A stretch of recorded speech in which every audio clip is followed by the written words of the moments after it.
All right, so it's patch day. I'm super excited. The only thing I've seen so far is this Sarah Spellslinger spoiler right here at the top. So I'm just going to give a live reaction to all this. I really hope they fix the meta properly. So I'm just going to get right into it. So 21 health, which seems pretty low, honestly. Ascension, at the start of your turn, heal yourself and all friendly creatures 1.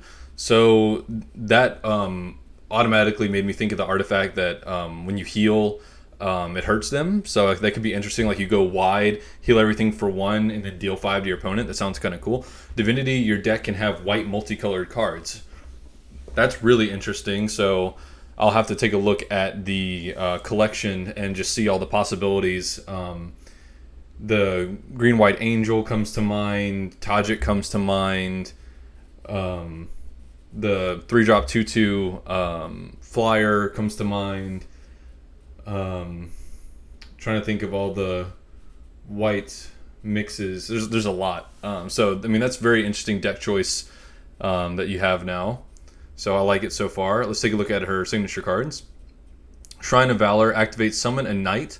The next charge summons a Sarah Angel. Okay. Number 3, Sarah's Judgment. Given enemy creature can't attack. That's very cool. So it's basically like a pseudo removal spell, right? And then Sarah's Disciple 2-drop 2/2 debut. Add a random angel to your hand. That is super good. That seems really strong.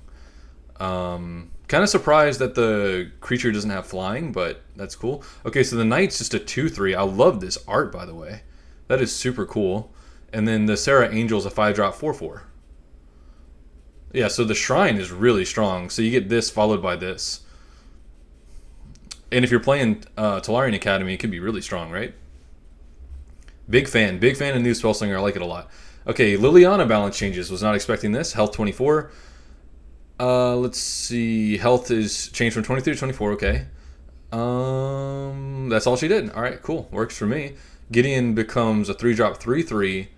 Invulnerable, can't trigger traps. Okay. Gideon definitely wasn't skipping leg day. Even before the release of Hell Vault Unleashed, Gideon was a premier aggro deck in the format. Now with powerful new tools at his disposal, we are bringing him back in line with our other aggro decks and also making Gideon's protection hold more weight. That makes sense because he was already so big. I never ran Gideon's protection because I always thought he was big. Now there's more reason to, though I think a 3-drop 3/3, really don't know why he has a cost, but 3/3 is still plenty big, I think. But it's definitely going to change some of the battle math. You might have to get in 1 or 2 more times, which is really important against, control decks and such where the tempo really matters every turn. Animal Arrow, interesting. 1 mana, draw a creature and draft an upgrade for 2. 2 mana, draft a creature and give it a random upgrade. So they just made it cost 1 more. I don't really like that. I don't really think Vivian needed to get nerfed, but maybe they're trying to like future-proof the meta, right? Okay, Rawl.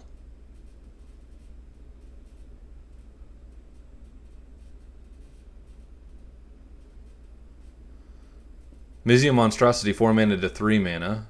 Or to 3 cost. Oh, really cool. So they just made it to where it costs 3, so now it's also a 3-drop, so if it gets bounced or something like that. Really like that. That's really cool. Teferi's Acolyte got a big nerf. Okay, so next trap is free. Next trap costs 2 less. So you can't play her and absorb on 3, which is what the broken combo was, right? And you can't also play her into Emulating Glare. So basically you have just less good traps to play on curve with her, which is honestly kind of sad. I thought they were gonna, when I saw this, I was expecting to see 2/4 here, but we'll just have to see. But that doesn't seem very strong. Maybe that'll make the Vindictive shot like a 2 of in all the Teferi lists. I could see that, and then that makes, maybe people prioritize Negate a little bit more, but definitely a big nerf. Okay, Extract Fear went to 1 mana. I saw that coming. They nerfed Ashiok probably a little too hard, but putting this back to 1 makes a lot of sense. And then now you can Figment on turn 1 instead of turn 2, which is really important against aggro lists to stabilize as Ashiok. Ooh, Grub costs 2 now? But it's a 3/2. Ooh. I don't know. So you can't curve as aggressively, but now it trades better. So, I mean, it's definitely a nerf in my opinion, But the fact that it has 3 attack now, it's not like all bad, right? Like it's not just a straight nerf, and I really like it when they tweak cards like this. But yeah, that's definitely gonna slow Vraska down just a little bit because you know, the 2 mana ramp is gonna happen at least 1 turn later than it would have otherwise. So that's pretty interesting. Maniac, new abilities. If this was played on the previous turn and your deck is empty, you win the game. Miracle, add a random artifact to your deck. Okay. I still think it's broken because you're just going to play negates and stuff like that to protect it. And Jace could even give it ward with like Bubble Shield. So now all you got to do is add a Bubble Shield to your deck and then play it out. Make sure your deck isn't empty so you can at least draw. And then as long as they don't board wipe, Maniac's going to live. Like, it's definitely worse, but it's still good. Laboratory Maniac was a key part of a powerful blue deck that could win the game consistently by turn 6 or 7. Yes. While we like the possibility of alternative win cons for control decks, such as having an empty deck, this was quicker than the intended and needed to be addressed on multiple axes. Let's see, but yeah, we get it. So it's harder. They made it to where you can interact with the combo now, right? And so, and like the things I'm saying where you can like protect it with like maybe an absorb, a negate, a bubble shield, whatever. That still is more time for you to get in because they can't just play it in right? So now they need a lot more mana. So it's definitely way slower. I still like control having an alternate win con, so I'll probably play Maniac still, but it might even just be like one of them in my deck as an alternate way to win, and also as a counter to like Ashiok Mill and stuff like that. It's like, cool, mill me, and just hope I don't have Maniac in my hand, and you know, you have to worry about this, right? So I actually like the rework. I think it's actually probably going to be at least fair, but it's still going to be strong, right? Okay, Tolarian Academy. Everyone's all butthurt in the Discord about this, but I think this is a good call. Each artifact, first artifact each turn. Your first artifact you play each turn costs 1 less. Starting turn 5, you have a chance to add a random artifact to your deck instead of gaining a mana gem. So this is gonna slow down the mill deck a little bit because it's gonna just randomly add artifacts, but it's still gonna outpace Alarm Bell unless they touch Alarm Bell in this as well, which I'd be kind of surprised if they didn't. Not that I think Alarm Bell really needs to be touched though. And then it's not just perpetually making all the artifacts cheaper and cheaper to where you're playing like giant artifacts for 0, right? It just felt like kind of silly, and it felt off, right? It's always felt off to me. It's always seemed like it was doing something really unique, and not just like unique in a good way. Like I don't know, almost like abusive. So I really like this, and I like that it can add artifacts that may or may not do anything for you, can bog down your deck a little bit. So you're sacrificing like early tempo to do like really powerful things like the Fairy Staff on 1, Alarm Bell on 1, but you know, you could draw a card you don't really want to draw later, or it could be a card you want, you know. So I kind of like that, and it's not an empty mana gem either. You just straight lose a mana gem, which is important to note. But overall, I like this. Okay. Gutfire Devil, 1 mana, 1/1, 3 copies shuffled in, to 2 mana, 2/1 that can't block, and 2 copies shuffled in. That is such a good change. So now you can't just have it block, guaranteed it goes away. They can't block, so if you're in an aggressive matchup, you don't just have a blocker that can trade. You have to sit there and just get wailed on. It's not a one-costing thing anymore, so now it takes more time to develop them. And you're basically just going to have to go all in on this strategy and just hope you don't get your face beat in. So yeah, this is a good change. Alternate win con made it a lot slower, kind of in the same vein as the Maniac, but I really like this. Really nice. At the end of the opponent's turn, summon 2 Gutfire Devils, Dance with Devils, 3 mana to 4 mana. Triggers at the end of opponent's turn. Okay. So they just made this slower as well. So they made it to where this costs 1 more. Great call again, I think. Don't know if it was necessary with the Gutfire Devil nerf. I think they really just wanted to fix the meta for sure, so I can't blame them too much for that, right? And then we have this. Okay, instead of 0, they cost 1. I'm also a big fan of this change. I still think it's very strong. Still super good for Domri, but maybe they'll learn the lesson that 0 cost creatures are broken, and War Pigs had to cost 1, and now these have to cost 1, and I'm a big fan.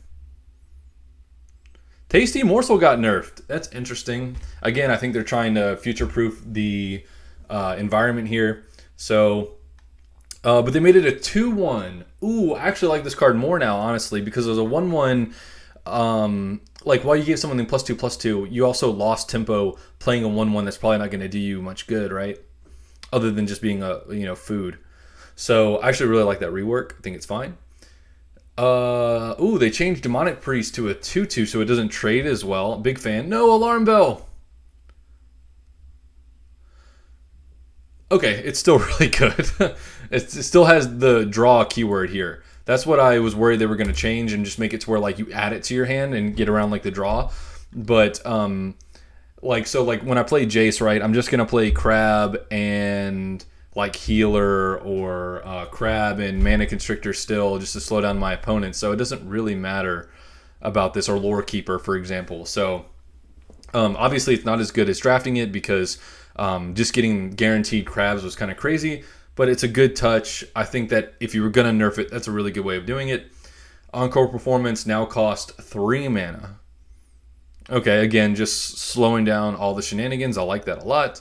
This is now a 0-2, so yeah, they knew that once they messed with the meta, Gideon was going to take over. So I don't know how I feel about this. It was probably necessary, but the Gideon nerf along with this makes the whole Paragon Gideon deck a lot less strong and a lot less scary. Right now, guys, my impressions of this is Control is about to have an absolute field day with this meta. It's going to be really hard to take down Control, I think. Invisibility Cloak. This card had potential to be highly uninteractive, and so we are adjusting its cost to better reflect that. I don't know if they should have messed with that or not. Kind of liked mid-range lists and sneak lists and stuff like that having a way of just really getting in there, but, you know, I guess we'll see. Yeah, I was wondering why Thought Provoker had 3 charges in the first place, but this card just isn't going to get ran anymore, and the control lists are going to get a little bit slower, so they're going to have to be a little bit more control-y, make room for like Day of Judgments and stuff like that. So that's fine. I knew they were going to do this with Hatch-A-Plan as soon as I saw what they did to Acolyte, and again, this makes Hatch-A-Plan way worse. Yeah, really going to need a lot more defensive, like 1 and 2 cost traps now in the deck. But I understand what they're doing, but yeah, it's definitely a nerf. Oswald Firebender. Buff is now permanent. Okay, well, this is a card that the new Spellslinger can run, and I don't think that that is a mistake. Don't know how I feel about it. I get, it's a legendary, so they want it to be impactful. I get that. Reclamation now adds a copy of the card to hand instead of the card itself.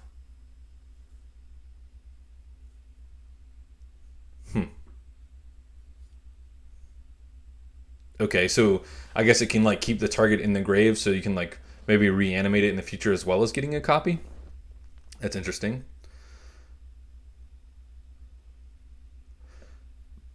Okay, and they made this Tornado just 4 damage instead of 3, so it hurts you a little bit more. Okay, now it uses the fleeting keyword. That makes a lot of sense. It had a lot of just meaningless text on it before. I like that a lot. Good for consistency for the game. Mastermind, update template to match Snapcaster Mage and Necrotic Ooze, no functional change. Okay, matchmaking, please tell me they fix this garbage. We have adjusted our matchmaking algorithm along trophy rewards. Trophies are now capped at 45-15 instead of 50-10. This means at most you can gain or lose 3 times as many trophies at the extreme end of the scale rather than a 5x. Whatever.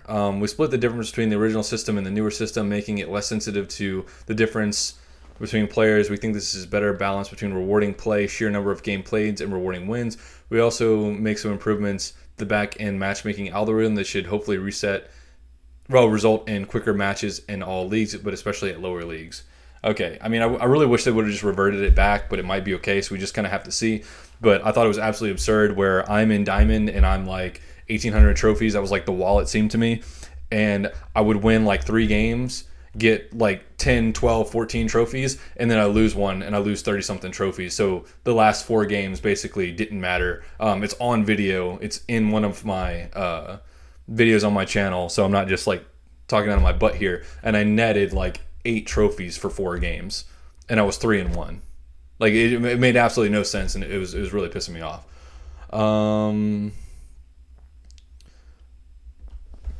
We have also adjusted how Moonlight functions with unspent mana.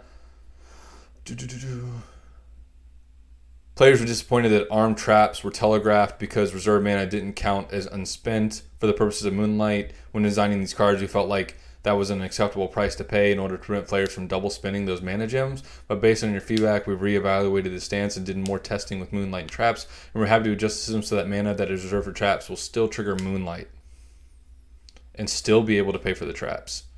Okay, so that's kind of dumb because they're not really unspent, and that just sounds like crybabies to me. But that could be really strong, holding up like growth and flipping your stuff. But maybe werewolves. Maybe I'm wrong. Maybe the werewolves needed some buffs, but it's hard to say. And I'm not going to go over all the bugs. But overall, I'm very happy with this. I think control is going to be really fun. I think Raw is going to be really strong. I think the nerfs to Gideon are probably necessary. Otherwise, he was going to dominate. I'm really excited for this new Spellslinger. By the time you guys see this video, I'll probably be not too long after. As soon as the game comes up, I'll be looking at her, probably make a deck. I might even hop on and play a little bit with her. If not, it'll be probably Control, because I just want to see how good it is, because I've basically been robbed of a month of playing Control because the Jace nonsense, and I didn't want to participate in that. So I hope you guys enjoyed the video. Thank you for watching, and I'll see you in a few hours, hopefully.